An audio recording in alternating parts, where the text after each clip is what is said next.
Captaincy is about making right decision whether on the field और of the field, इसलिए मैं country delight पर भरोसा करता हूँ। They deliver 100% pure buffalo milk to my doorstep by 7 a.m. Don't just enjoy our matches, enjoy village fresh buffalo milk too. Download the Country Delight app. America అధ్యక్షుడు Donald Trump Russia అధ్యక్షుడు పుతిన్తో ఫోన్లో మాట్లాడారు.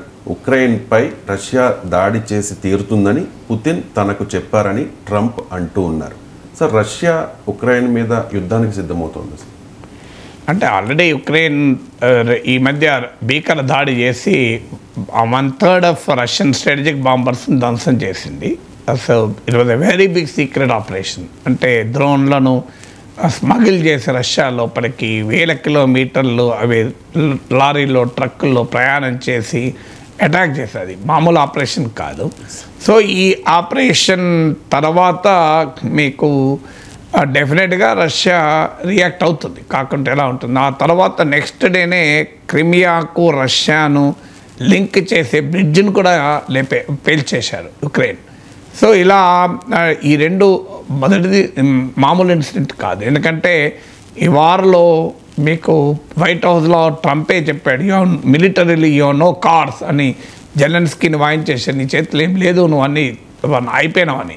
So అందువల్ల అటు రష్యాకు ఇటు అమెరికాకు ఏకకాలంలో ఉక్రెయిన్ మెసేజ్ ఇచ్చింది, మేము still active in the war అని, మేము still active in the battle field అని మెసేజ్ ఇవ్వడం ద్వారా ఒక ఉక్రెయిన్ అనేది అనివార్యంగా ఈ యుద్ధం కొనసాగటానికి కారణమైంది. ఎందుకంటే ఆ స్థాయిలో మెసేజ్ ఇచ్చాక రష్యా ఎందుకు కోరుకుంటుంది. ఇప్పటిదాకా ఉక్రెయిన్ 20% భూభాగాన్ని రష్యా ఆక్రమించుకుంది.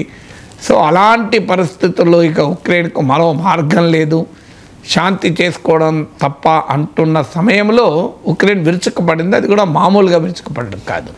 సో అందువల్ల డెఫినెట్గా రష్యా రియాక్ట్ అవుతుంది, ట్రంప్ చెప్పాల్సిన అవసరం కూడా లేదు. సో ట్రంప్ ఇప్పుడు అఫీషియల్గా కూడా కన్ఫర్మ్ చేశారు.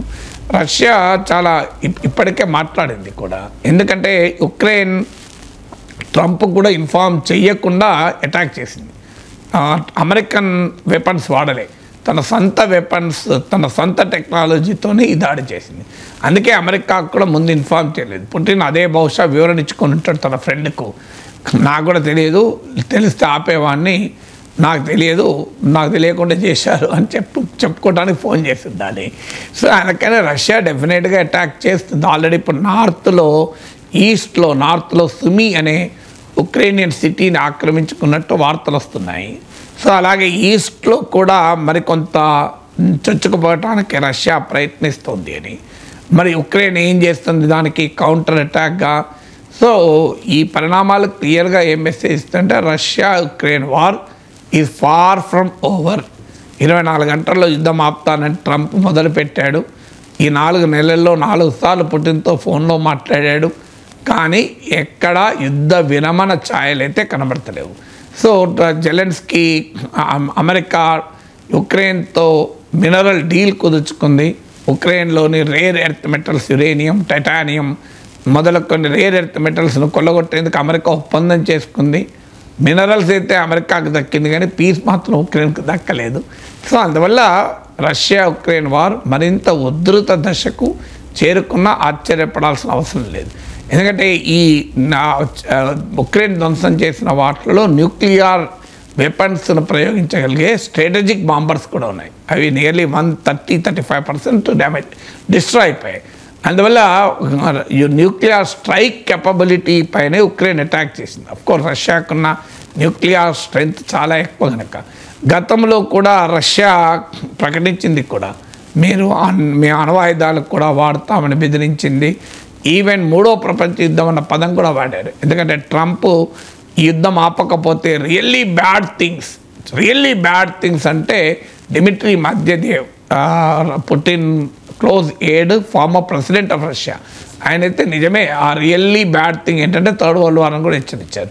సో అందువల్ల ఈ ఎస్కలేషన్ ఎక్కడి దాకా వెళ్తుంది, అప్పుడు అమెరికాకు ఆప్షన్ ఏంటి, ఉక్రెయిన్కు మద్దతుగా నిలబడి రష్యాతో పోరాడమా, సో ఉక్రెయిన్ వదిలేసి